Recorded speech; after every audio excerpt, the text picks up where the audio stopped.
Hello, friends. Welcome to another episode of the Rotoworld Football Podcast. I'm Josh. That's John.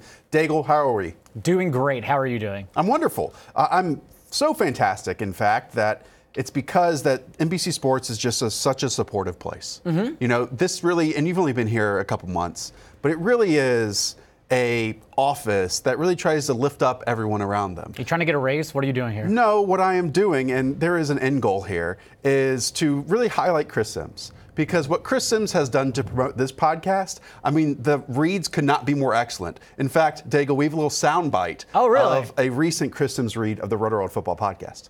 Josh Norris has a big neck, just like Tyreek. Oh, he does. Yeah, he does, just like Lamar Jackson. You're Really right. big neck. It's not Lamar Jackson-ish, but big for like some guy who sits next to a computer all day. Big guy. Because you got to have good head posture. Yep. You got to make sure not to lean over. Yes. He does a very good job of that. Very good job. Yep. Whenever someone can Very promote supportive. how good the podcast is, it's all because of my big neck. Josh Norris has a big neck. Thus, listen to the Rotoworld podcast. If there's anything that makes you want to listen to a podcast, it's a physical explanation of someone's appearance. If you could ever say anything good about Chris, it's that he is Chris all the time. He is. That is Unequivocally who he is Chris. all the time. Energetically John, unequivocally Chris. And if I can say something, there's more than just my neck that I have in common with Lamar Jackson. I was a demon on the 6th grade recess field in flag football. All-time quarterback, just running, skirting around people, scoring touchdowns. You were a little Cam Newton or Lamar Jackson. Oh, that was my peak of my athletic accomplishments, as Chris Denise knows from the NBC Sports Flag Football League. It was fantastic. Cam Newton under center at that time, or who was it? That was 6th grade, dude. I forget. That was 6th grade. I'm bad with piecing years together. Shout out Michael Mitchell, John Slaughter, Michael Tucker, Riley Killian. That was my team. Oh, at okay. recess. Yeah, those go. Okay. All right. It's a loaded episode. Again, thanks, Chris, for that shout out. Appreciate it. It's a loaded episode. It's our preview episode. Later on, we'll welcome Patrick Doherty on the show. We will welcome Hayden Winks on the show. But as it always is on this Thursday/Friday episode, Daigle, you and I start with the first 3 games of the weekend. And let's kick it off with the Los Angeles Rams visiting the Pittsburgh Steelers, with the Rams as 3.5-point favorites in this game, a total of 44. The Rams are coming off a bye. And the Steelers, Daigle, have won their last 3 games thanks to, necessarily last week, a missed field goal by Adam Vinatieri against the Indianapolis Colts. I know Steelers fans were excited about that win, but it took not only a last-second missed field goal, but a third-string quarterback coming in to barely beat the Colts. We were curious if Mason Rudolph's performance against the Dolphins was a changing of the guard over their 14-day extended rest, or if it was just because they played the Dolphins. And honestly, it turns out it's because they played the Dolphins. Under 5 yards per attempt, scared to go downfield once again. In this matchup in particular, you'll have Jalen Ramsey on Juju Smith-Schuster. It's quite terrifying for the Steelers offense that has not shown us any confidence outside of playing subpar, if not the worst teams in the league offensively. And these teams have a very similar record. The Rams are 5-3 entering this one, with going on a 2-game winning streak prior to their bye. And the Steelers, once again, are 4-4. It's a really pivotal game for the Steelers. After this, they have the Browns, the Bengals, and the Browns again, the Cardinals. Their schedule gets a little easier as we go along. This is a Steelers team that is getting better. Their defense is very good. Minkah Fitzpatrick, you know, I'm not going to say we made fun of that trade. We just questioned that trade because the team was so bad. It was without their quarterback. It was with Mason Rudolph, who's still playing poorly, in my opinion, as we head on. But what Minkah Fitzpatrick has done to this defense is fantastic. He's playing really good in that deep safety role. He's stopping all of these deep passes. And so it will be interesting to watch how the Rams respond. They will be without Brandon Cooks. We know that prior to the bye in London, they had Cooper Kupp running all over the Cincinnati Bengals. What are you expecting from this Rams offense? So that Steelers defense you mentioned is now the number 2 fantasy defense since they swapped for Minkah Fitzpatrick, behind the New England Patriots, of course. But for the Rams offense, I would imagine it's still business as usual. Josh Reynolds is going to be the flex option without Brandon Cooks available, as he was in on 89% of their snaps before the bye in London, 373 and a touchdown in that game. But it still falls to Cooper Kupp, who's the number 1 receiver, top 15 option the rest of the season, given his team high target share, Robert Woods to a lesser extent, and then Gerald Everett, who was next to Brandon Cooks in air yards over the past month as they continued instilling him more in the offense. I would imagine that's the guy who gets a direct uptick even further than Robert Woods, actually. Robert Woods. Yeah. Bobby Woods. Bobby Woods. Yeah, there you go.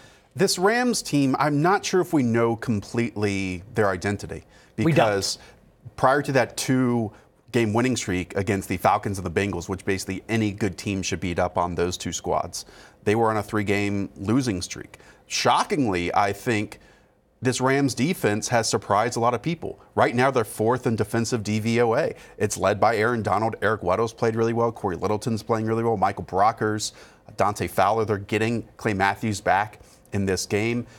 I'm a little nervous that this is going to be a blowout. I know it's only 3.5 points, but I could just see Mason Rudolph letting it go in the pocket, not knowing what he's looking at, just being scared looking down the field, and that Aaron Donald, Michael Brockers, Fowler, Clay Matthews combination just giving him fits all day, along with Jalen Ramsey taking away his number 1 option. And Clay Matthews should be back as well. Right. Chris Wessling from the Around the NFL podcast is just good people over there. Absolutely, I love listening to them. Just remains adamant though that Devlin Hodges remains the best quarterback on this team and should be starting moving forward. And he has a point. If you are box score searching though, if you say, oh, they're going to get blown out, thus Darrell Henderson would come in, because Darrell Henderson, if you're just box score searching, as I said, out-snapped and out-touched Todd Gurley in that last game. But also Todd Gurley went off the field mid-third quarter whenever they went up 2 scores early, and then led to Darrell Henderson playing more. The issue is that Malcolm Brown is expected back, who missed their past 2 games. So what happens behind Todd Gurley, even though Darrell Henderson ranks top 5 in yards after contact per attempt? And that's something to monitor as opposed to bet on, because I don't think Darrell Henderson takes that role fully on. In a perfect world, Daigle, how would you want them to utilize Darrell Henderson? I would say the same as they did last game. Okay. Go ahead and let Todd Gurley do all the work, and then around, you get up by a touchdown or perhaps more, and then you don't play Todd Gurley at all, which is what I assumed would happen the entire season. Yeah. But then they used Malcolm Brown in that role. It didn't go well, so they instead benched Malcolm Brown and started using Todd Gurley more, led to Todd Gurley getting injured, and now we got 1 game of Darrell Henderson being used like that. But we're going to see if they just turn that role from Henderson into a multi-role with Malcolm Brown as well. If I could envision the Steelers keeping this one close, it's by their defense, who has also played very well, as we talked about, giving this Rams offensive line fits. And a lot of teams have been giving this Rams offensive line fits. Andrew Whitworth is very good at left tackle, but like Brian Allen, Joe Noteboom, who has been hurt at times this year, the rest of their offensive line has not really played that well at all. In fact, they've played poorly. And Bud Dupree, heading into a contract year, has played exceptional football. And we were expecting James Conner probably back on. He's been limited in practice, and so limited isn't as bad as doubtful or questionable or anything like that. Like you said, the blowout is a concern and would take Conner off the field. Jalen Samuels, though, would go from an RB1 to a flex option, 37% target share last week. 13 receptions last week. Just insane. So he goes to a flex option if Conner plays, because they would stubbornly play Conner as much as they possibly can. Right, 13 receptions for Jalen Samuels last week. I think the next one up was Vance McDonald with 5 receptions. That's not a recipe to beat the Los Angeles Rams. All right, next game. It is the Carolina Panthers at the Green Bay Packers. 4.5 spread. In this one, Packers favored. 47 total. The Packers are 7-2. The Panthers, off their win against the Tennessee Titans, are 5-3. Obviously, big news this week. Cam Newton is headed to injury reserve, or is already there. That means it's Kyle Allen's team for the rest of the regular season. I say Kyle Allen's team when it's really not. I mean, it's Christian McCaffrey's team. It's the defense's team. It's Norv Turner putting him in rhythm and allowing him to succeed in structure, in phase. Do we think that's enough to topple the Packers, who laid an absolute egg last week against the Chargers? Yeah, so I just chalk it up. What did you see from that game? Because I just chalked it up as just one bad game. It didn't make any sense. It doesn't make any sense, but the Chargers defense is also quietly getting better. That's why I just thought, okay, one bad egg. We talked about this in the office last week. You looked at it and you're like, Daigle, does this line make any sense? And I said, no, it doesn't, but that's how betting works. It doesn't make sense, and then suddenly it makes sense on Sunday. And like you said, that it was just a complete dud against the Chargers offense that looked somewhat better. But yeah, I would expect they come out. The issue with Aaron Jones in the backfield now is that it happened as we expected. Devontae Adams came back, wasn't so much limited. 42 of 50 snaps, a 31% target share, team high, whereas then Aaron Jones, who had a 21% target share the past month without Devontae Adams, plummeted to an 11% target share.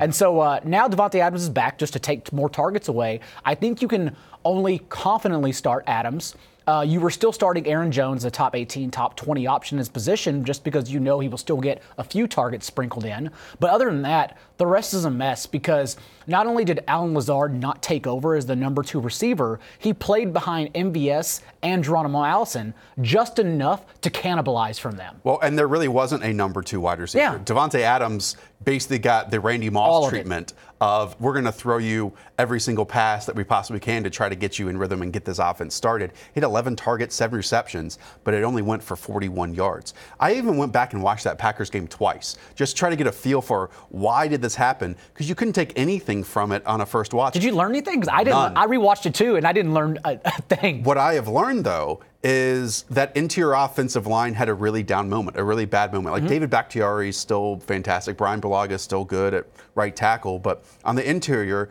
for the Panthers, there are no Joey Bosa's out there. There are no Melvin Ingrams when circling inside. This Panthers defense is good, but they aren't as good as those individual players that the Chargers have. I wouldn't be surprised if we see Matt LaFleur, who has worked with Kyle Shanahan in the past, use some of those run game elements that the 49ers did, even though that's not really their style, but those elements that the Panthers had such difficulty on in the ground game, and do that with Jamal Williams, do that with Aaron Jones in this game, and try to get their offense restarted in that manner. It's the same thing the Titans should have done, but the Titans outthought themselves. No, but I just don't think the Titans are that way because Derrick Henry's not that type of back. But they only gave Derrick Henry 2 first-half touches when they should have just pounded him up the middle 1 week after the Niners exposed that front seven, the rushing defense. But for Green Bay now, they rank second to last in yards per play allowed since week 4. And that should bode well for Kyle Allen, should bode well for, as we know, Christian McCaffrey. You're starting him every week anyways. But yeah, hopefully another week where DJ Moore and Curtis Samuel both get involved. DJ Moore, who's slowly breaking out as Kyle Allen's favorite target. That was the Packers' first loss in 5 games. I don't think we should be down on them because of it. Like I said, it's just a dud. It's just a dud. It happens to every team. And we know that if a team gets up early on the Panthers, then it's not really their style to come back and try to win right now. Again, it's Norv Turner trying to call almost a perfect game for Kyle Allen to execute, and the Panthers trying to keep a clean pocket. And while the Packers defense has completely fizzled, they still do have individual talents. Darius Smith is playing well, Preston Smith is playing well, Kevin King on the outside, Jair Alexander. Like, these are the types of players that can have individual games and individual moments, even as a collective, if they aren't doing fantastic. Yeah, and Greg Olsen for the Panthers as well. He hasn't caught over 55 yards in 5 games. He's just on the decline. That's all it is, because his usage hasn't changed. He's run over 30 routes his last 3 games, but less than 55 yards in the last 5 games. It's just an aging player like Fitzgerald who's still out there getting the same type of usage. Let's turn to Sunday Night Football. It's the 6-3 Minnesota Vikings traveling to the Dallas Cowboys, who are 5-3. Dallas, 3-point favorites at home, 47.5 total in this one. Hey, Daigle, it's prime-time Kirk Cousins. And prime-time Kirk Cousins has been bad, and Kirk Cousins has been bad against teams with winning records. This comes from Rich Rebar. He's 6-28 in his career against teams with a winning record, and we know the Cowboys have that at 5-3. And not only that, but Michael Bennett as well looked great in his debut with the Cowboys. Like, Jalen Smith has seemed like he's hit himself back into the season. It took a while there, but the past 2 games, he's popped out of the tape.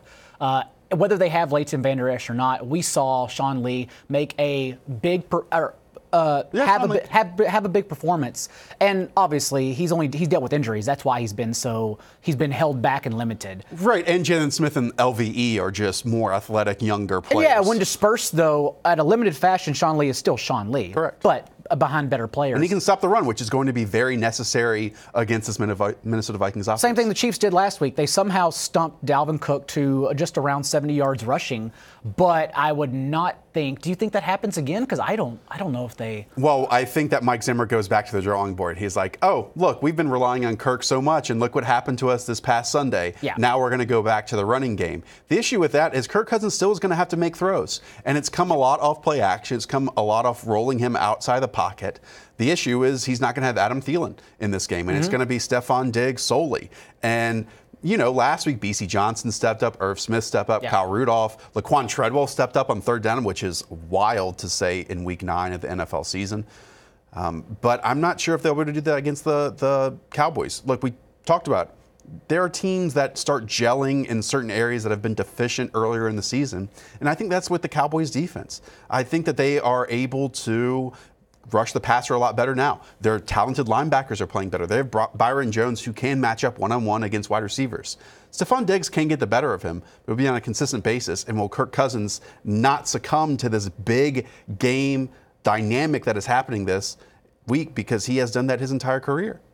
It is good news, though, if you think this is a truly competitive game, because Dalvin Cook in a one-score game against the Chiefs last week played a season-high 80% of their snaps. And then also Ezekiel Elliott. I was watching that game, and I kept saying to myself, that seems like a lot of Tony Pollard. Like, that is too much Tony Pollard on the field right now. And it did take away from Zeke's targets. Didn't have a single target in that game, but he had 6.5 the 2 games prior. So you go back to Ezekiel Elliott. Do we think they're playing Tony Pollard a little bit more because Zeke just doesn't have that explosive element to his game anymore? Because that's what I see when I watch him. Like, you see against the Giants when he has a lane that's created to the second or the third level, and there's just like a safety sitting there. I'm not saying that Zeke is a bad or below average or even average football player. He's still a fantastic runner, but so much of it is him plowing over defenders now at the second level or just picking up those final few yards. And he's not someone that's necessarily creating these massive big plays that we see someone like Dalvin Cook making on a weekly basis. I think Tony Pollard helps if you sprinkle him in, same as Blake Jarwin, who now has 3 touchdowns on 12 catches. That's a phrase I thought you would never say in your life. Blake Jarwin looks explosive, but I understand that Jason Witten is still the guy you need to move the chains, even though he's 37-year-old and Blake Jarwin still offers something. But yes, Tony Pollard and Blake Jarwin a little bit actually open up the offense more. And Kirk Cousins wasn't bad, but he has to get back to his MVP form. Yeah, he wasn't good. That he was on for that 3 or 4 game streak. And Dak has just 1 week lower than quarterback 13 on the season. Again, this is a Vikings defense that's very talented. The pass rushers, their corners have been the letdown. The corners have been a drastic letdown. Even last week we know that Harrison Smith and Harris, Anthony Harris, made awful tackle attempts on Damian Williams at a long touchdown run. That cannot happen against the Cowboys. This is a team in the Cowboys that was able to battle back at times this season, even when down and giving up turnovers early. They won't be able to do that against the Vikings. I would think the trickle down goes Stephon Diggs, then Irv Smith, who projects for 4 to 6 targets without Adam Thielen, and then Olabisi Johnson, and then Kyle Rudolph, who's touchdown or bust. Daigle, what do you say we bring on Patrick Daugherty? Why not? Why not? Pat writes the rankings on Rotoworld. Go and check those out. Again, that is rotoworld.com. Pat, let's talk about the Kansas City Chiefs visiting the Tennessee Titans. This is the first game you picked this weekend. Tennessee's 4-5 after a loss to the Carolina Panthers, but they're at home here against the Chiefs, who are 6-point favorites, with the Chiefs getting back their quarterback in Patrick Mahomes. He's not just a quarterback. He's a nuclear weapon, Josh. And I have no fear of Patrick Mahomes. Not that anyone has any fear of Patrick Mahomes this week, but I slotted him in immediately as the QB2. Probably should have just gone the QB1. The time away might have been good. He might have got to heal up his ankle in addition to his knee. And the Titans have kind of good raw numbers against the pass, but they've kind of been performing more poorly of late, and they're actually now the 13th worst pass defense by DVOA. How do you pronounce that, by the way? I always just say DVOA. That is, there are 4 letters, and then you pronounce each letter. I didn't know if we'd said every letter, or people had settled on like a actual pronunciation. yeah. I didn't know if I didn't want to say DVOA. I'm like, what? You mean Devoa, right? But the Titans had already been kind of quietly slipping against the pass. Now they're without Malcolm Butler. You could argue that's actually a good thing, maybe.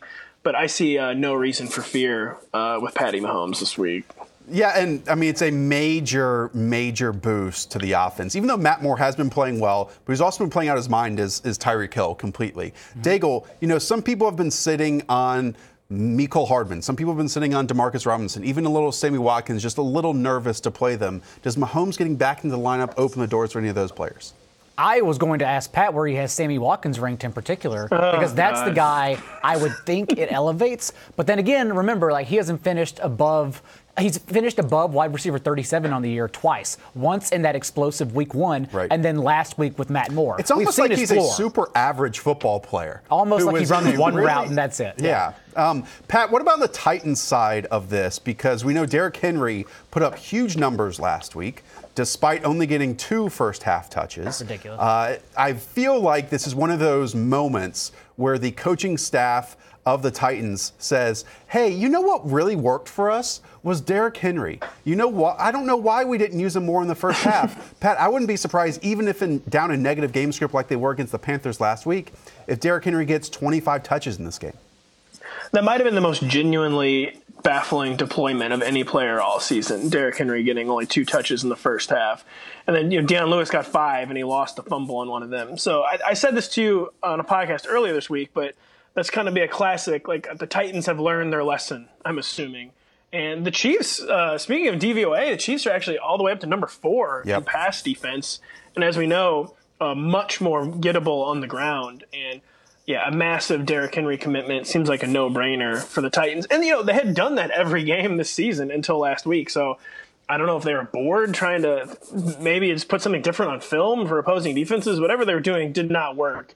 And yet we are going to see a clear recommitment to Derrick Henry this week. So what does that mean for Ryan Tannehill then, who quietly ranks as fantasy's quarterback 5 in his last 3 starts? It's crazy. He had a very Tannehillian start last Sunday against another really good pass defense in the Panthers. And a couple of his, he needs to trademark the underthrown deep ball. He had 2 or 3 of those last week. And I've still got him, though, in the QB 16, 17 range, and that's mostly just a function of there being 6 teams on bye. And we just talked about, we know the best way for the Titans to move the ball is going to be on the ground, but you also have no choice but to throw against the Chiefs. So passing game volume will be there for Tannehill, and you can hang your hat on his volume alone, basically, like I said, in a week where there are 6 quarterbacks on bye. So he's a mid-range streamer. Not someone hopefully you're going to need a big week from, hopefully someone you just need a floor from, because I think a Ryan Tannehill ceiling week basically does not exist. Yeah, closing thought on this game. I don't think the Titans are good at football. I think Chris Jones is the defensive tackle for the Kansas City Chiefs, and his return to this lineup in this defense has been a massive boost. It's completely game-changing, and we know that the Titans' interior of their offensive line has been a major negative this year, despite trying to add pieces this offseason. So it totally would not be a surprise if Chris Jones just is a complete home wrecker along that interior and just kind of busts up what the Titans are trying to do offensively. As we all know, Josh, too, Ryan Tannehill's just amazing against pressure, though. Right. So, yeah. All right, let's go to the next game. This is the 2-7 New York Giants traveling to, well, not really traveling, but to visit the 1-7 New York Jets. This is a 42 over-under. This is a pick-'em game, Pat. We look at these 2 quarterbacks. Daniel Jones has been pressured the most in the NFL per dropback. Sam Darnold pressured second most in the NFL per dropback. Is this coming down to possibly which defense has their best moment in this game, or which quarterback plays unlike themselves and wins against pressure in this contest? Well, the good news, so they're both getting pressured at an extremely high rate, and they're both putting horrible real-life results on the page. Daniel Jones has 14 turnovers compared to 13 touchdowns, and that includes 7 turnovers to 6 touchdowns over his past 3 starts, but he has somehow been the QB6 in fantasy in that span. So, unlike Sam Darnold, Daniel Jones is at least finding a way to translate his horrible play into fantasy relevance. And I think Daniel Jones is – I've only got him the QB 16 to 18 range, but, he's a compelling streamer this week against a Jets defense that is just no longer imposing. They traded Leonard Williams to Daniel Jones's team. C.J. Mosley is nowhere to be found. Jamal Adams was banged up. I think he's playing. Tremaine Johnson, again, you could argue it's addition by subtraction, but he's out. The Jets are just in full-on collapse. Daniel Jones, is translating his poor play into fantasy relevance. So I have him on the QB streaming radar this week. Sam Darnold, I kind of said this last week. I wanted to be wrong. But there's no such thing as a good matchup for Sam Darnold, basically, at this point. The Giants should be one, but there's just no such thing as a good matchup for him. Yeah, and especially with you go, Josh. Well, I'm kind of just abandoning ship on Sam Darnold, and it's one of those players that a couple weeks ago, and I tweeted this out and talked about in the podcast that you look at schedules and you think that, hey, how can a team play the Dolphins twice and you not want to have that quarterback and exposure to that quarterback? Well, when Adam Gase is your head coach, who the Dolphins fired, when Sam Darnold is declining in play, that's a major issue. And Pat, there's a lot of injuries to look at here. Evan Ingram is dealing with a foot sprain. It looks like the Giants for the first time this year won't start the same offensive line. John Jalapio is out at center. Mike Remmers might be out at right tackle. Daigle, I mean, we know we're starting Saquon Barkley. After that, though, are there any certain players on this schedule, on this game, that you feel comfortable playing? Because maybe even Le'Veon Bell doesn't fit in that right now. I mean, Le'Veon Bell, fresh off 25 touches after complaining to Adam Gase after handling a season-low 11 touches. Le'Veon Bell, the thing is that they are just uninspiring carries up the middle. He's averaging, and I don't use yards per carry often because it doesn't stick, it doesn't matter at all, but 3.3 yards per carry from a very talented player because he's stuck behind this offensive line and with this coach is pretty telling, despite the fact that we know he's going to get over 20 touches. So it makes them all miserable, and it's unfortunate because these were all buy low guys for the rest of the season. Right. But you can't trust them against any defense. Pat, any names that you're intrigued by? I was going to say, Le'Veon Bell, they're claiming he's going to play, but it kind of sounds like maybe he's not going to play, by the way, which then would mean Ty Montgomery, who has never held up under a full workload before. But, I'm starting Golden Tate still. As Ian Hartitz points out, he's 7th in targets since returning in Week 5 with 42. And with Evan Ingram, Evan Ingram out, Sterling Shepard out. We know Daniel Jones doesn't have to lock on to Golden Tate against the Jets defense. Like I said, this being totally hollowed out by injury. So I'm still on Golden Tate. I'm probably still on Jamison Crowder. He's racking up the layups in the middle of the field. He's a wide receiver 3 with 6 teams on bye. But yeah, there's not. Robbie Anderson, is he like? Who do you even compare Robbie Anderson to? Yeah, who do you even compare him to at this point? Because when was the last time someone was in this big of a tease? Yeah, seriously, maybe Ted Ginn. That's actually a really good comp. Early career Ted Ginn, that is. Not now respected role player Ted Ginn. This is like early career bust Ted Ginn from Robbie Anderson. Pat, I think that there's something there with Darius Slayton. Not that I feel like I'm going to start him at all.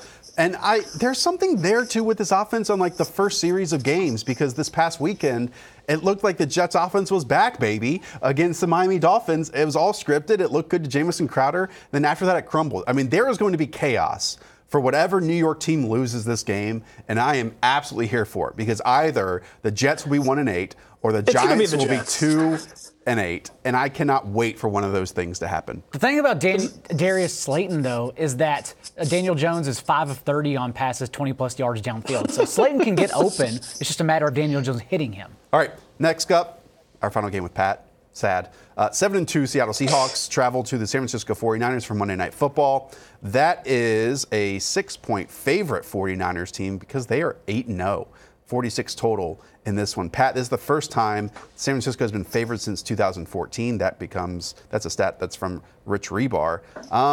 Pat, we know that Russell Wilson is a quarterback that invites pressure. But he's also someone that threw 41 passes in a loss to Baltimore, 43 passes in an overtime win to Tampa Bay Bucs, 50 passes in a loss to the New Orleans Saints. I feel like it's going to be one of those games if the Seahawks have a chance where it's really going to have to be Russell Wilson's game. Yeah, whatever happened to Russell Wilson's regression, by the way? Technically, his 7.5% touchdown percentage is lower than last year's 8.2, but it also leads the league. So basically, Russell Wilson seemed to have an unrepeatable 2018 in terms of efficiency and just overall scoring production, and he is repeating it.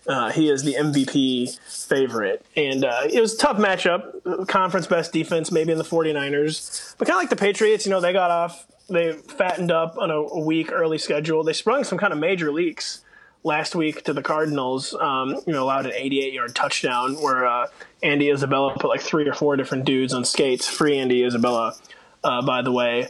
So I don't fear someone playing as well as Russell Wilson. Even against pressure, Russell Wilson is great against pressure. Sometimes the kind of pressure Joey Bosa has been providing is the kind you can't play around. He's almost been single-handedly wrecking games, but I still have Russell Wilson in the top 6 or 7. And this is going to turn into a really long spiel here, but the 49ers really sprung some major leaks on the ground. They've allowed 283 yards rushing over the past 2 weeks getting ripped by Kenyon Drake last week. So I'm not sure if that's a great sign for their defense. But yeah, I don't really have a ton of fear. This is my long way of saying I don't have a ton of fear for the Seahawks offense in this game. Let's say that Josh Gordon is active on Monday night. Where are you sliding him in?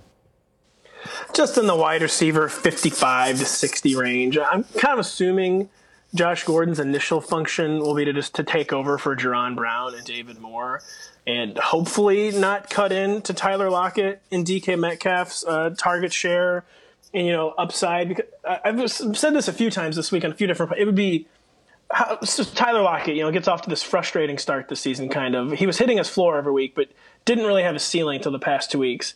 And now Tyler Lockett's fully arrived as this wide receiver one.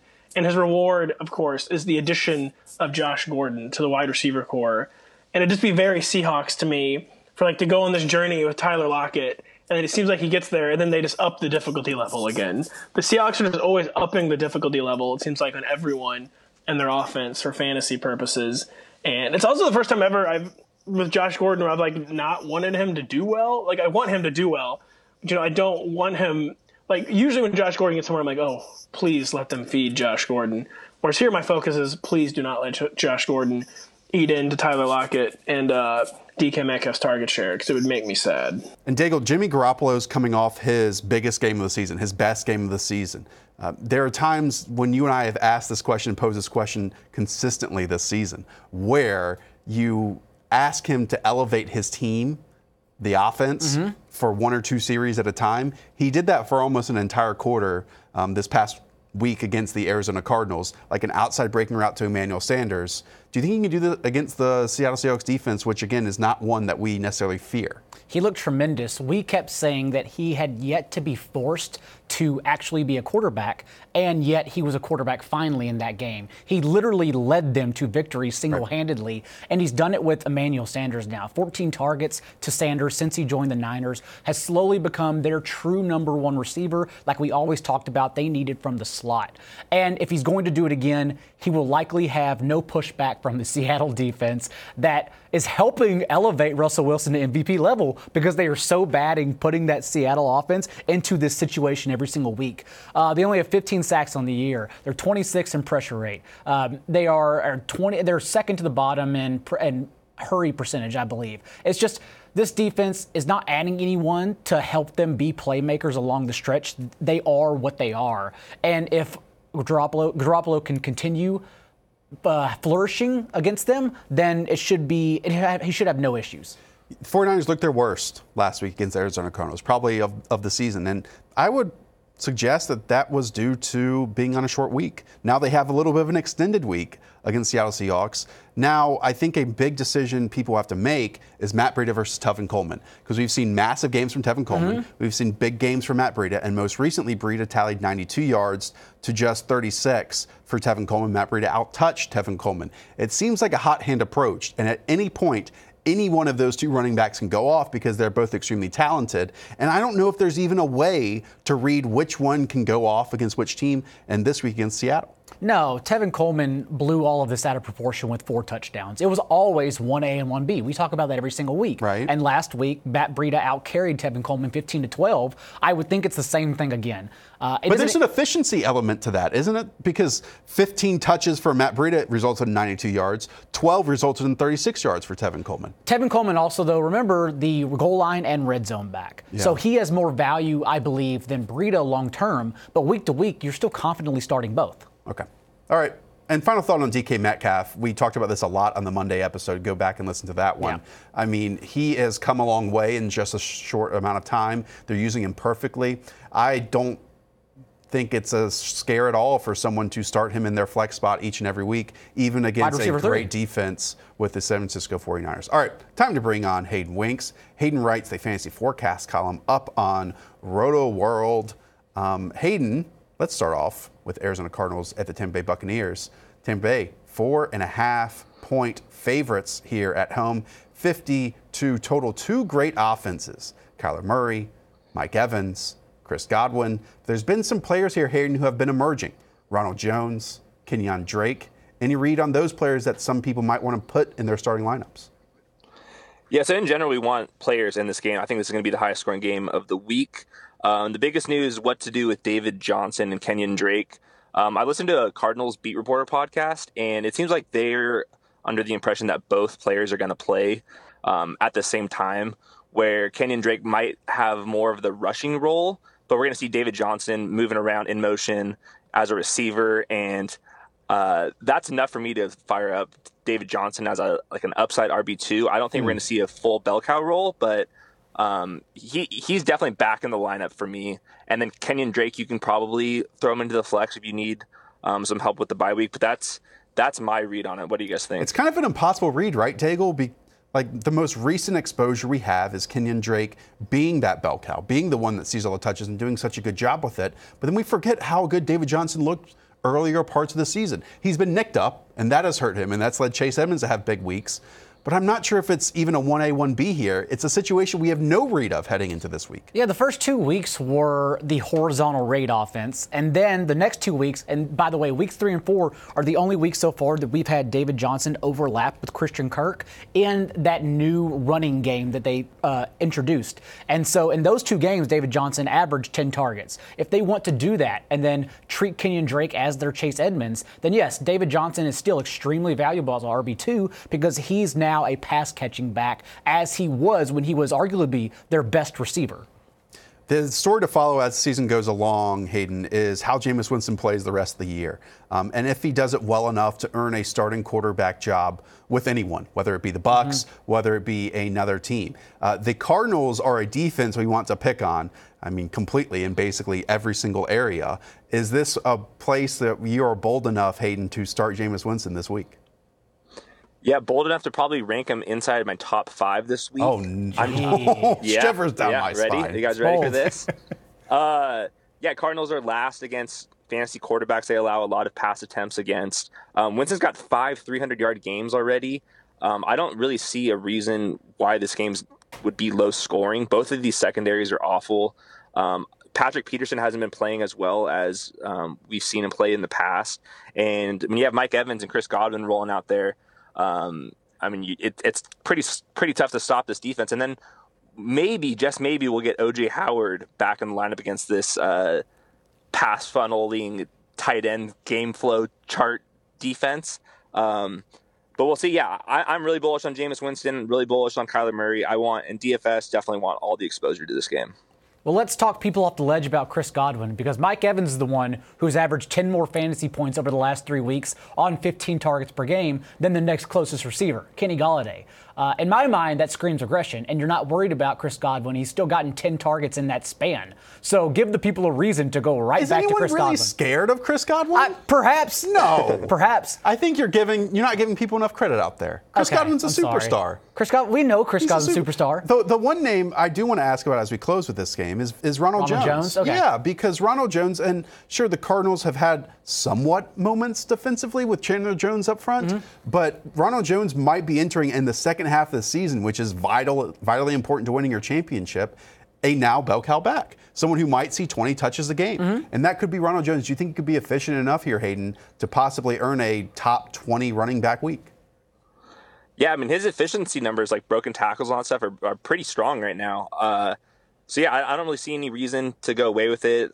He's earned the right to start. He's earning more snaps. So, yeah, I think I have him for like 15 to 18 touches. I don't think it's going to be like a crazy amount of workload. But when you get 13, 18 touches against the Cardinals, you're locked into RB2 range easily. Next game is another 1-7 team that, like we talked about with the Jets earlier. This time is the Atlanta Falcons.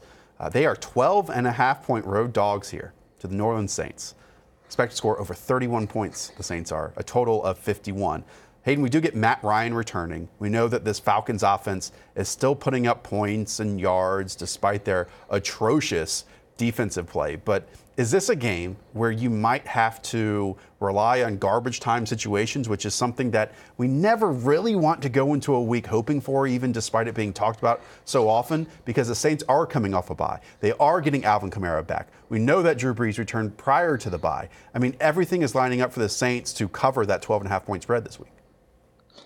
Yeah, definitely. The Falcons are only projected 19 points. That's a concern. Matt Ryan's been super consistent when he's been playing, But I think playing volumes, or passing volume, is going to be a concern here.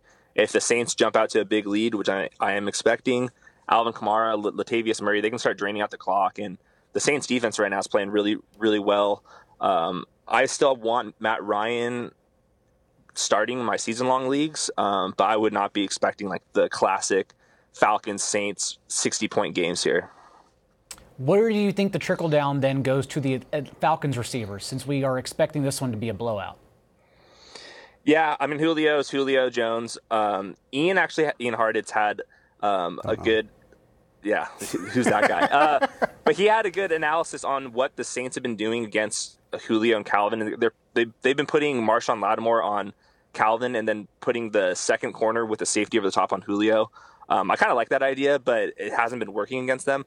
I think Calvin's definitely the riskier play, but I would still call him a wide receiver 3. Julio, we all know, is a top-end wide receiver 1. Yeah, whatever rookies the Falcons are trotting out along their offensive line, you can guarantee that the Saints are going to blitz, are going to attack those poor offensive line spots. It's going to be a long day for the Falcons here because the Saints, I mean, they are one of the more balanced teams. I feel like whenever a team goes on a bye, we forget how good they are. And the Saints are one of the best teams in the league, and they're only getting better, it seems like, as the season goes on. They'll all come back healthy, yep. All right, let's close this week out with the Miami Dolphins at the Indianapolis Colts. You know, Hayden, each week, I line it up and I say, hey, Hayden, these are the 3 games that Pat picks. You can have whatever other 3 you want. And you chose the Miami Dolphins facing the Indianapolis Colts, a Colts team that might not have Jacoby Brissett, might be starting Brian Hoyer, yet they still are expected to score 27 points. They are 5-3 on the season, and the Dolphins are coming off their first win of the year.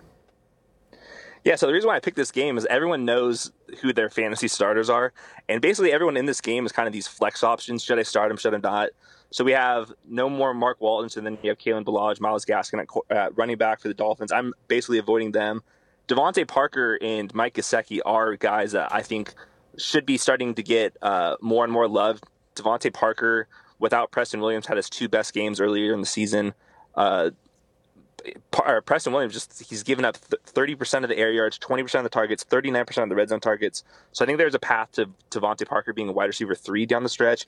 And then on the other side, no T.Y. Hilton means Zach Pascal's jumping into the number 1 role over there. He's been really strong all year, almost averaging 12 yards per target.